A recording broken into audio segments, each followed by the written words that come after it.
Hello, it's me again, Daniela, and I want to share with you a rather challenging message. Yeah, and the title is Independence or Not. So we humans, we are so independent and we pride ourselves in that. We go wherever we want, whenever we want. We do whatever we want, we eat, drink, wear, whatever we want and whenever we want.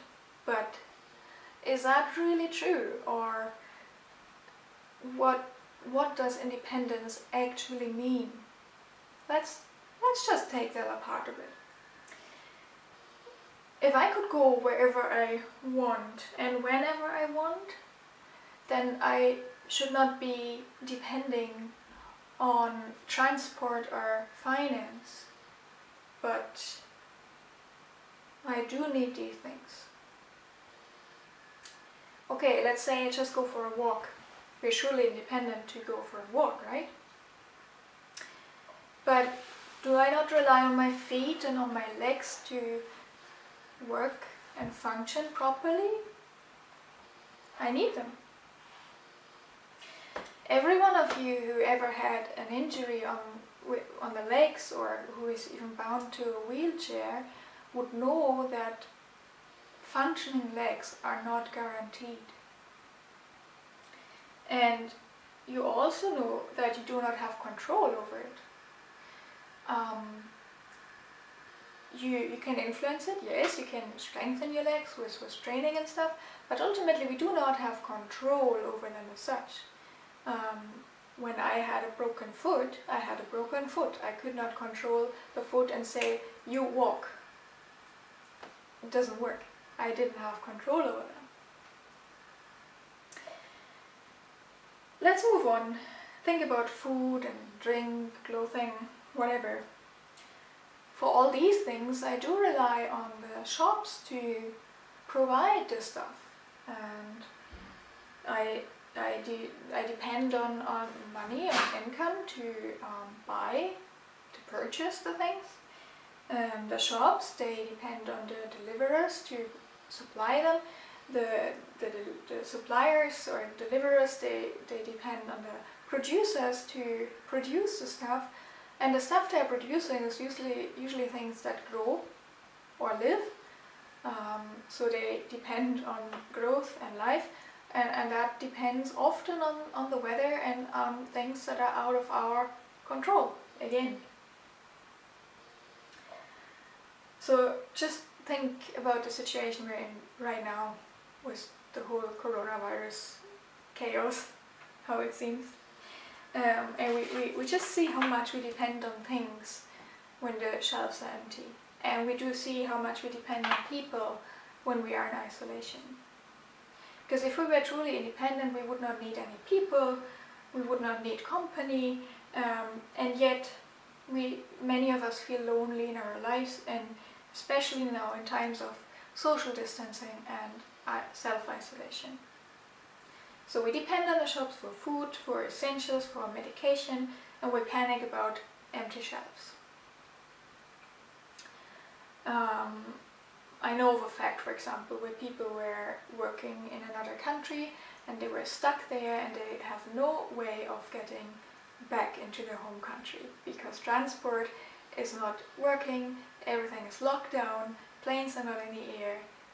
We depend on that. Or my family wanted to come and visit us, but again, transport is not available. Everything is a lockdown. We depend on that, so they can't come. Grandmother is in a care home and they are locked down, nobody in, nobody out. Is that independence? And let's come closer to us. Like we said earlier on, we depend on functioning legs. We depend on functioning hands, and my hands often give me trouble. So sometimes I can't even do basic tasks like blow drying my hair because my wrists are sometimes really, really sore. Without them, yeah, essential things are impossible. So I depend on help from others, usually my husband in these cases. We depend on our heart to beat and our lungs to function. And my lungs, for example, they do not function 100%, so I depend on inhalers and I depend on my GP to prescribe them. I depend on my pharmacy to supply it, and I ultimately depend on the pharmaceutical industry to produce inhalers. So we depend on money to buy necessities, we depend on our jobs for money, and we depend on the economy for our jobs. We depend. In times like these, in pandemics or any other crisis, we realize how much we depend, how feeble we are, and how little control we actually have. I can't control my heartbeat. Yes, I can influence it. When I run, it goes up. But ultimately, I can't control it. If it stops, it stops. It's not in my hands. We are not in control, and we do have needs. We always talk about our basic needs. And that means we are dependent and far from being independent. That means if we would not need anything or anyone, and if we were in control of everything, that would be true independence. But we are not. The truth is, though, that we've never been made for independence, because from birth on, even before, even still in the womb, we depend on others to supply for our needs. We depend. Even our lives, which are so precious to us, even our own life is not our own in a sense because we can't control it. We don't have control over it, or the lives of our loved ones, neither. And how horrible is it to see a loved one suffer and you realize that you have no control over them. You can't do anything. It's like your hands are tied. It's hard. It's hard. It's a scary thing to realize. It's a humbling thing to realize that there is no such thing as self-sufficiency or independency. But wouldn't it be great if there was somebody who would be in control and who would be totally independent? And if there would be somebody like that, that would obviously be a very powerful person. And if that somebody would genuinely care for us and look out for us, I think that would be great.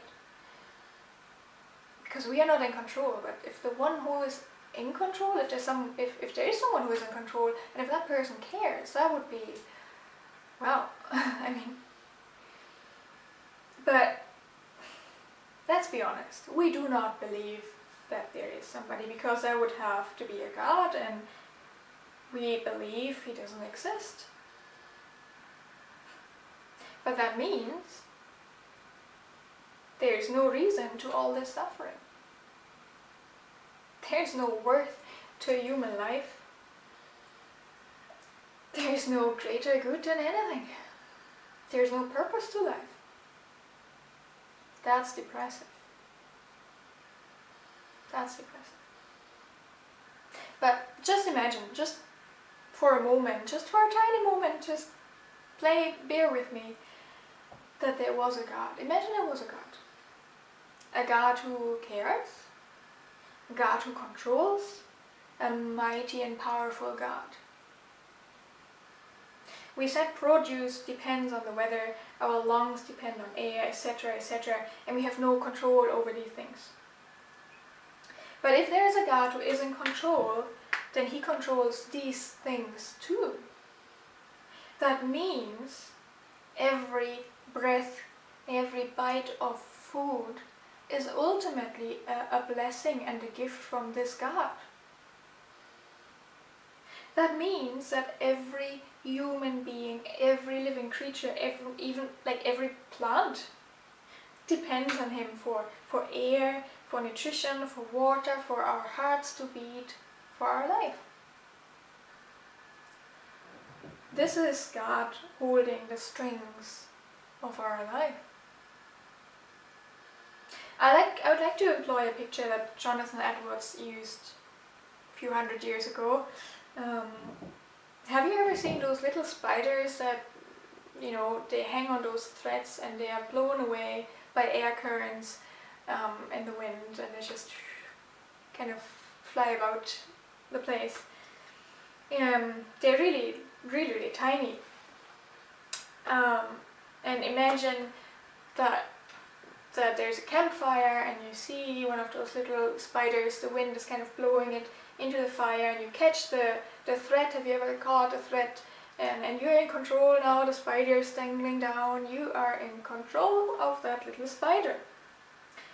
The spider's life is now in your hand. The thread the spider is hanging on is the lifeline. So you saved the spider's life, you saved it from being blown into that campfire, and imagine now that little spider is ignoring you, or pretending to be independent even though you are still holding that thread in your hand. Or imagine even worse, the spider would rebel against you, would try to kick you, obviously wouldn't have a chance, but would try and be like, "Urgh!" You could let go any time. I mean, you're in control. And the moment you let go, within a split second, the spider would be dead by the flames. But you hold on. You hold on. That's mercy. That is us.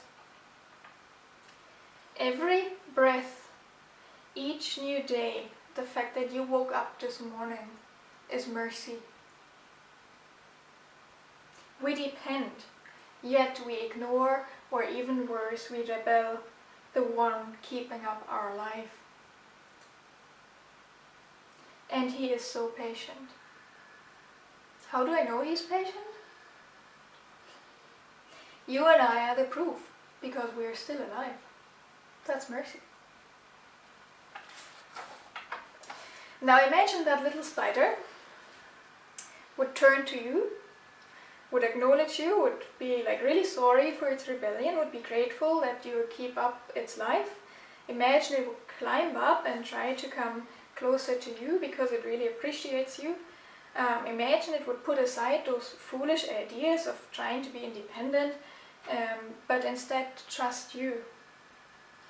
You would take your hand and hold that spider. And that's grace. That's grace. And this is what God does through Jesus Christ, his one and only Son. Our lives are in his hands, literally. The question is, do you acknowledge that? There comes a point where your lifeline won't be held anymore. Do you want the wind to blow you into the flames? Or do you want God's hand to hold you? Today, when you hear his voice, turn to him. He is calling you, for he wants not only to show you mercy, but grace. Today you are living and breathing by mercy. Tomorrow you might die, and what counts then is if you are saved by grace. Your soul is eternal. Will you let it fall into the flames, or into the hands of the Savior who cares and who loves and who keeps you alive today in his mercy? Turn to him now, for tomorrow is not guaranteed.